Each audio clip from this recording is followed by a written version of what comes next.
How is everybody doing today? We have another video coming out. This time it's going to be on the top 10 decks used in the CCGS. These are going to be your number one decks. If you're looking for a grand challenge deck, you're looking for a deck to beat your friends, you're looking for the best decks in the game, well, guess what? These are the decks the best players in the game are using in the CCGS, with how many times they've used it, and we're going to break down these decks, how they're used, what kind of decks they are, and everything like that. So let's get right into this video. First deck up is going to be Log Bait. You hear it a lot, you hear it all the time. What exactly is Log Bait? Well, it is a control deck, okay? It is a control deck. Now, why do you say it's a control deck? The main reason why it's a control deck is because it has an Inferno Tower in the deck. Mainly, control decks consist of an Inferno Tower or a Pekka, and now kind of like the Mega Knight coming into the fold as well. Pretty much, this deck relies on you outcycling your opponent's spells. When you outcycle your opponent's spells, you can get Goblin Barrels onto their tower to do a ton of damage. Also, you can do Knight Goblin Gang pushes, which do a ton as well. Your main push in this deck is going to be Knight on defense, and Inferno Tower, clear out everything. As the Knight walks past the river and takes aggro of their tower, you drop a Goblin Barrel, and hopefully you get a couple of chips in. Especially if he has Zap, you're going to get almost guaranteed damage every single time. Now, if he has Log, you got to outcycle the Log. You have a Princess, you have a Goblin Barrel, and you have a Goblin Gang. All three are Log targets. So what you want to do is you want to try to outcycle your opponent and make him log something he doesn't want to. The Inferno Tower will easily clear up any push that he sends your way. You can also drop a Princess opposite lane more than likely of the time that you're going to be pushing. Slowly chip down all of the units that come at you. Make him log or make him waste elixir on the Princess on the opposite side as you're pushing your main objective side to get that tower down. Magic number in this control deck is 493 damage in tournament standard. That's how much a rocket does to a tower. That's what you want. At the end of the game, what you want to do is you want to just rocket that tower, and GG, well played, no big deal. Easy peasy lemon squeezy, guys. This deck is on the bottom of this video. Every single deck is going to be there. And, you know, Goblin Barrel, Goblin Gang, Ice Spirit, Knight, you got Princess, Inferno Tower, Rocket, and Log. It's a very, very strong deck, and it's one of those decks that really, really, really cycles very well. And you have a defense for almost everything he sends at you. It's really hard to save their Log when you keep on throwing Goblin Barrels at them. The main thing for your Goblin Barrel in like single elixir time is going to be to outcycle their like Log. So if they're going to log your Goblin Barrel and then they're going to send a push at you, your Goblin Gang is going to be huge on defense. They're not going to be able to defend it, and you're easily going to be able to defend and counter push, slowly get ship off, and then 493 damage at the end of the game, rocket to win the game. And that is Log Bait Control, your number one deck, coming in used at 32 times in week 1 and week 2 of the CCGS. Now, you have deck number 2. What is it? Pekka Miner. You better believe this deck is a control deck, one of the best decks in the game, one of my favorite decks as well.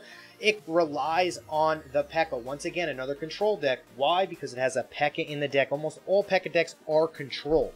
So, Pekka control with a Miner in this deck. The objective of this deck is to slowly chip down their tower using Miner and Poison. Any push that comes at you, you want to use your Pekka to defend, your Bandit, your Electro Wizard, everything you can to pretty much defend. And on the counter push, the main thing with the counter push is try to get the Bandit and the Bats to the tower with your Miner. That is the number one way to win with this deck in single elixir time. If you can get Bats or a Bandit onto their tower with your Miner tanking that tower, that is value like you better believe, and you're going to be able to win the game. Pretty much. Single elixir time, defend, defend, defend.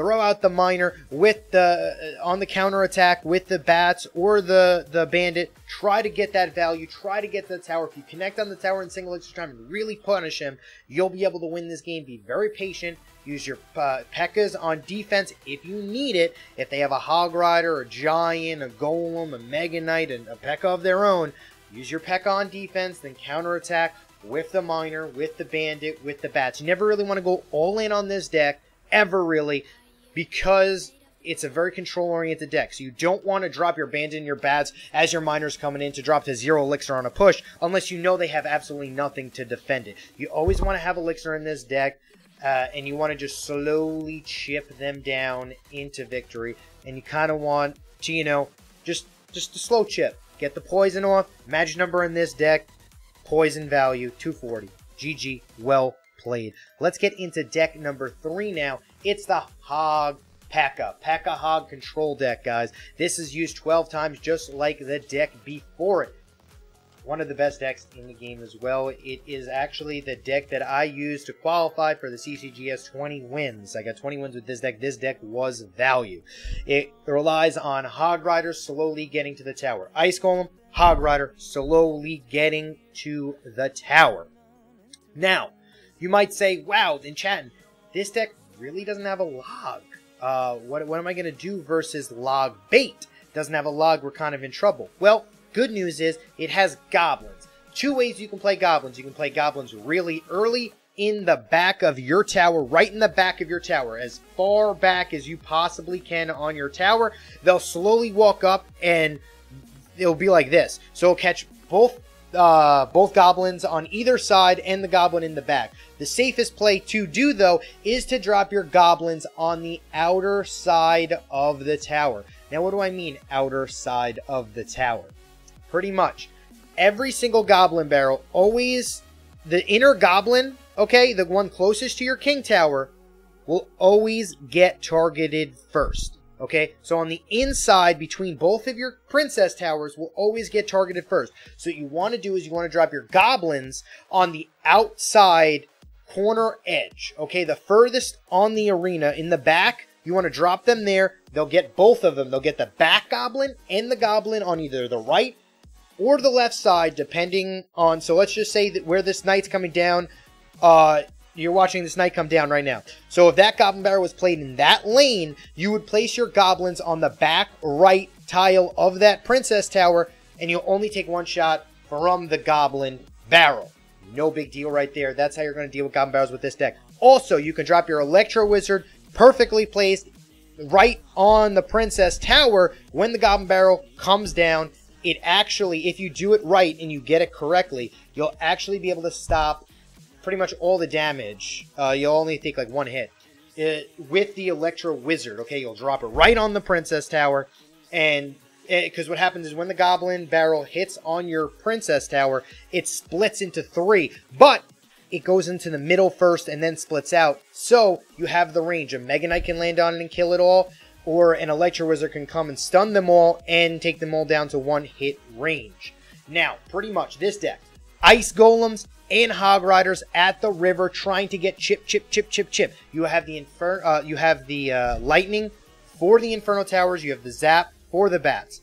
You want to just always save enough elixir, just so you have, you know, a Pekka on defense if needed to use, you know, to stop the Hog Riders, stop Golems, and everything like that, and then go hard on the counterattack with the Hogs, trying to get down their tower, chipping them down, 1 to 2 Hog swings at a time, get them down into lightning range. The magic number on this deck is 346, which is lightning range. You can also zap for 64 damage as well, added on top of that if you need to get it down to 346. But that is how Pekka Hog control is played. Control it just like the miner. Control it with the Pekkas, and then go in with the Hog Riders, trying to get a chip here, a chip there, and that is how you win with that deck. Now let's go over to deck number 4. This was used 7 times. It's the Pekka Bow. It's the Pek Bow. The Pekka Expo. Not only is it a control deck, it is a siege deck as well.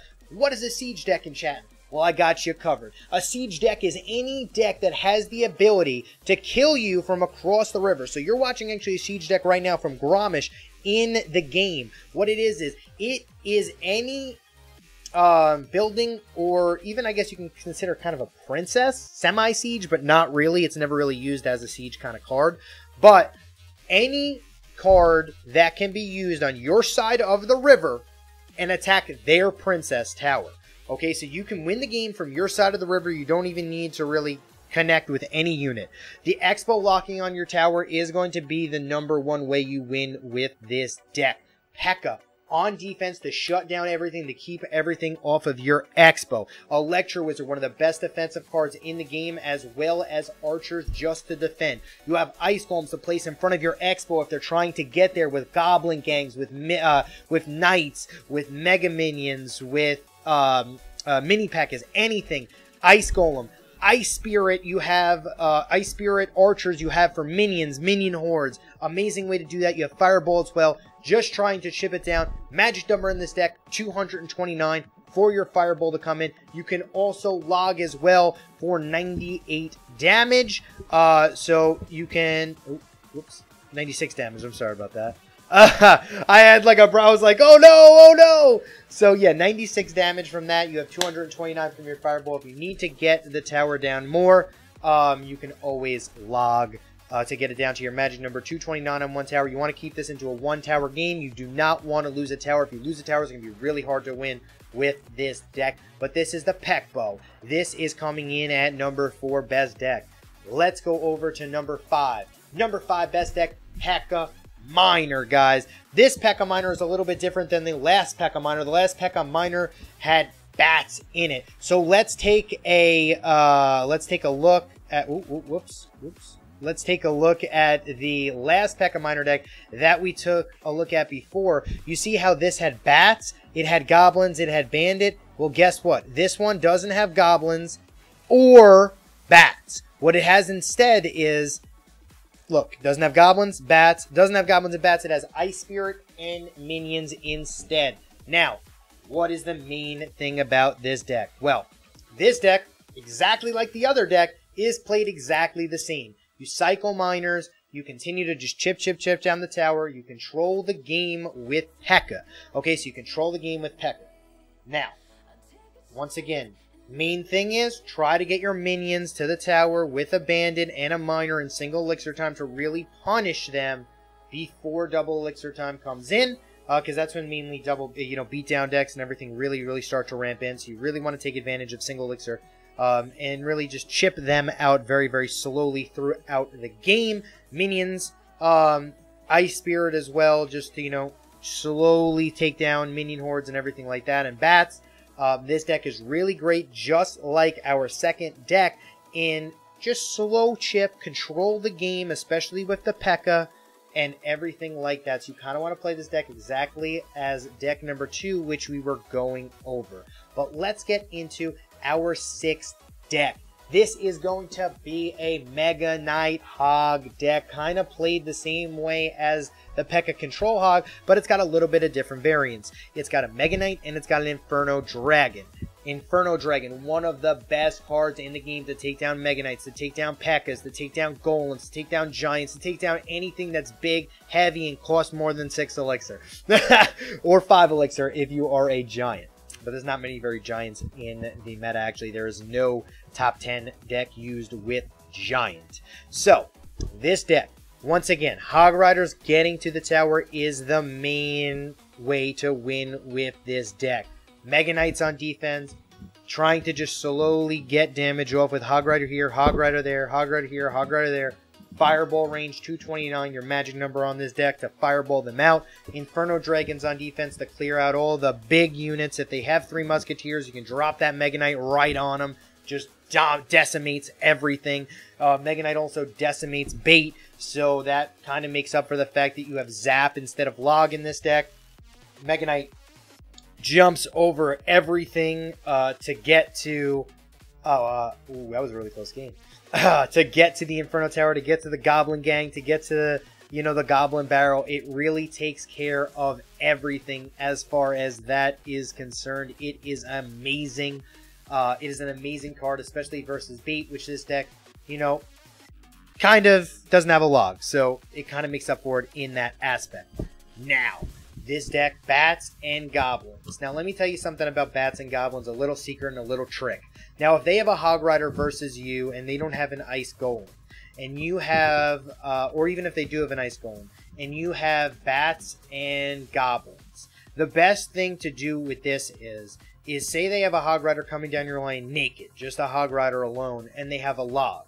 What you want to do is you just want to use Bats on that Hog Rider because there's no way for them to kill your Bats because log does not hit air. Now, if they have Zap and they have a Hog Rider coming down their lane, you want to drop Goblins. Why? Because Goblins do not die to Zap, but they die to log, which would be pretty bad if they had log. But Bats die to the Zap, so you drop the Goblins. He's not going to be able to kill that. He's never really going to be able to pressure you with naked Hog Riders because you're always going to have an answer for 2 elixir cheaper, and they're going to be going on the counterattack with your Hog Rider, so you're going to be able to get extra value on the counterattacks there. This deck, very, very strong deck. One of the strongest in the game. As you can see, it is deck number 6. But let's jump right into deck number 7. And this is a 3 Musketeer cycle deck. 3 Musketeers finally make it onto the board at number 7. It was used 6 times. It is a cycle deck. There is a beatdown deck as well. We'll be getting into that a little bit later. 3 Musketeer cycle. What is it? What's the main objective? The main objective is, why is it called a cycle deck? Called a cycle deck because it relies on you cycling your triple muskies to get to the tower. Also, you're cycling your pumps. So, in single elixir time, how do you play this deck? You pump, pump, pump, pump, pump, pump, pump, as much as you physically, humanly, possibly can. But you just make sure they don't have anything in real rotation to punish you when you pump. So, you get your pumps down. Now, you have 1 pump down, you're looking good, you're defending everything with Ice Golem, with Bandit, with Bats, with Ice Spirits, everything you can. Now, you finally get down your 2nd pump, they don't have a pump on the field. What do? You start cycling your 3 Musketeers. But here's the thing, if you're going to use your 3 Musketeers in single elixir time, which is normally a no-no, but if you have 2 pumps, you kind of got it. You drop it down. Sometimes it's best to fake aggression with triple muskies and get down another pump, allowing you to pump extra while your triple muskies are on the field where they have to waste their fireball for it or anything really to take out your pump, which gives you an advantage on the back end. Now, main thing about this deck, once double elixir time comes in, you are going to be a force to be reckoned with. That is, your main goal is just to wait until double elixir time, because when you start cycling 3 Musketeers, it's almost impossible to stop. One of the hardest things in the game to stop. It is insane. If you ever played against a 3 Musketeer player, it's very, very annoying to play in double elixir versus them.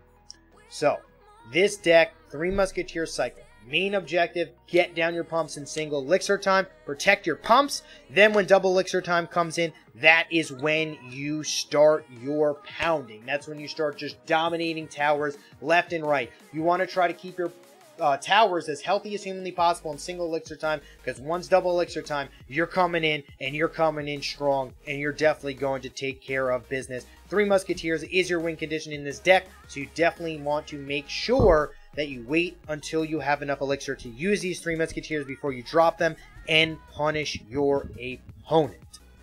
Now, let's get into the number 8 deck. It was also used 6 times. It's a 3 Muskie deck again, but this time it's 3 Muskie Beatdown.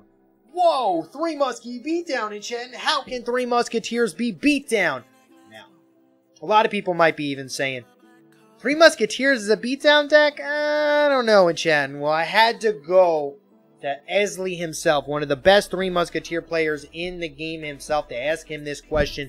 The age-old, is this deck a beatdown deck? And he told me yes. And why is it called a beatdown deck? Because you can constantly do pressure on the map, okay? Constantly do pressure on the map all over the place. Now, if he's out of cycle and he doesn't have a fireball in his deck and it's single elixir time, you got to pump down. You can battle ram, minion horde at the bridge, and just dominate. You can battle ram, goblin gang. You could do so many things to take care of his tower. Now, Main objective in this deck is also to wait for double elixir time, but here's the thing. Your win condition isn't only 3 Musketeers. It could be Battle Ram connecting on the tower. It could be Minion Horde connecting onto the tower. It could be Goblin Gangs getting there. Main thing you want to do in this deck is just defend your soul for single elixir. Get down pumps whenever you can. Don't force a pump, but whenever you can, get down a pump.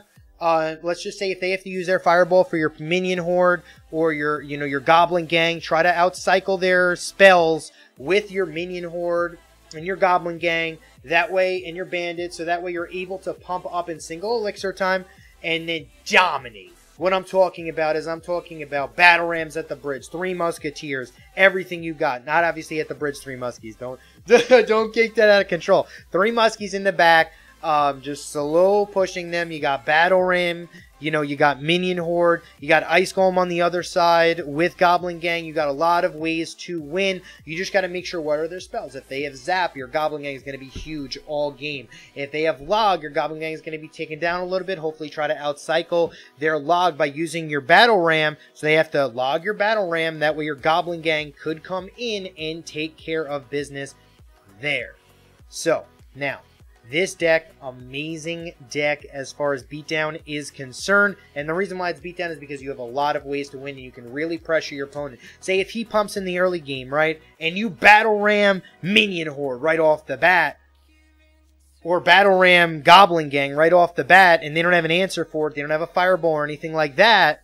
You're going to do work to their tower. And you're going to be able to pump up because even if they do waste their spell, you're still going to be able to pump up, and you're still going to be in decent position because your pump isn't going to be able to get taken down by a spell. And if they don't have a spell in their hand, they're more than likely just going to lose their tower like that, and then you go, hey, beat down, boys! Your tower's done! But yeah, that is how you use this deck. This deck is a great deck, and it came in at number 8. Used 6 times in the CCGS. Let's go over to number 9. Deck number 9, it's the Mega Miner! Mega Miner! What is the Mega Miner? Well, it's a control deck. It is the number 9 deck used in the CCGS. Also used 6 times. One of the best as well. This is kind of like the Pekka Miner, but it has Mega Knight instead. Instead of the Pekka, really. It's a very, very control-oriented deck. Pretty much all it is just slowly chipping your opponent out. Inferno Dragons on defense to clear out the big boy units. Mega Knight to clear out everything else. So if they have the Pekka, you don't want to really drop a Mega Knight into it. But you do want to drop an Inferno Dragon into it. Protect the Electro Wizards from hitting it. Slowly clear it out. Get your chip with Miner over and over again throughout the game. Just slowly get your chip off, and you'll be able to win the game. This deck, how do you play it? Slowly get chip off with your Miner on the counterattacks.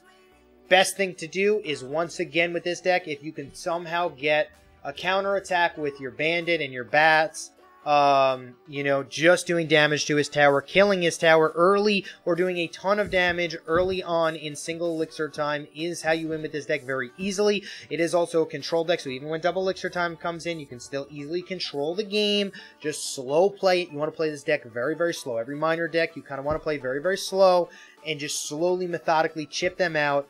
A little bit here, a little bit there, and slowly take the game into your own hands and kind of make them play how you want to play, not how they want to play.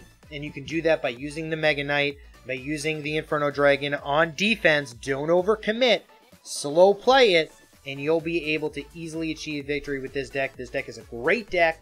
It has a lot of control variants in it, and it is very strong. Just like the other Miner control decks, kind of the same principles apply, only this one, Inferno Dragon, is going to be your main way to kill Pekkas that come at you, because you really don't want to drop a Mega Knight into a Pekka.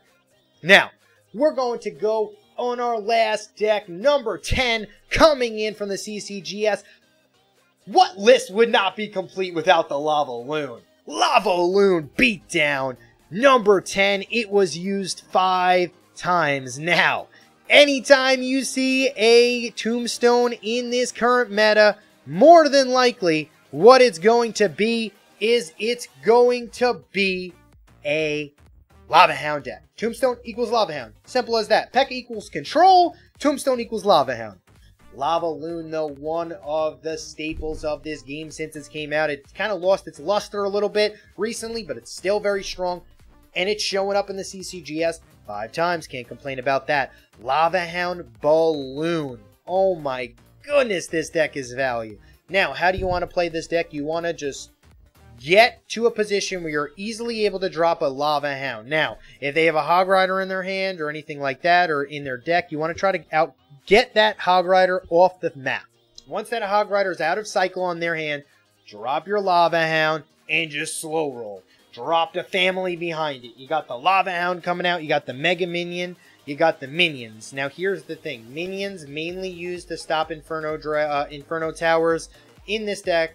So you want to drop them in the middle of the river to slowly just walk over there, take aggro from Inferno Towers to kind of just slowly, you know, keep your LavaHound alive a little bit longer. It's also used for defense. Minions, Mega Minion, mainly for defense. You kind of want to just wait with this deck. You kind of want to just get the damage off when you can with LavaHound pushes. Never overcommit with the LavaHound, slowly pushing on their side of the map. You want to kind of just let the LavaHound go, and just let it die to their tower and whatever they have to really do it sometimes. You'll get a little bit of chip damage off on the LavaHound. You'll be able to defend easily. You'll get the tombstones down, and you want to get to a point where you outcycle them to where when you drop your LavaHound and you drop your Loon, you dominate them. Now, if they only have a couple of air defenses, because a lot of these decks are very, very low on air defense. Only has like an Electro Wizard. Some people only have Electro Wizard and Bats, or Electro Wizard and Minions as their only air D. If they use that to try to stop your LavaHound, what you could do is you could just drop a balloon naked on the other side and punish them just with a naked balloon. Amazing value you can get just like that. So there's a couple of ways you can play this deck, especially in the new meta. But this deck is amazing, guys. It still is great, and it's still number 10. It's still making the list, and it's been around it's been around forever in this game. And it is still a prevalent deck, and it still can be used. LavaLOON, one of the staples of this game. Get them out of cycle. Punish them. If they use their zap to try to kill your lava pups and everything like that, you could Goblin Gang, Balloon on the other side and really punish them. You can, you know, LavaLOON on one side. There's a lot of ways you can play this deck. It is a beatdown oriented deck, which means you want to take a tower, you're going to drop things, and you're going to drop things behind it, LavaHound, and you're going to really punish them, take the tower, and assert dominance, boys. But guys, thank you guys so much for watching this video. This was the top 10 decks used in the CCGS. Let me know in the comments below if you want me to make weekly videos on the CCGS. Guys, catch me casting the CCGS EU live every single Tuesday, noon Eastern time, 6 p.m. Germany time. I'm the live caster for the EU CCGS region. There's also LATAM that is on Wednesdays, and North America, which is on Thursday nights, guys. So you definitely want to check out everything, all the CCGS. It's an amazing tournament. You don't want to miss it. The live finals are going to be insane as well. We're almost on the finals for the current season. I mean, we're on week 2, so we still got a lot of weeks left to go. These were the current decks for week 2 in the CCGS, week 1 and week 2 combined. I hope you guys enjoyed this video. If you guys want me to make more, hit the like, hit the subscribe. Let me know in the comments below. Thank you guys for watching. I'll see you next time.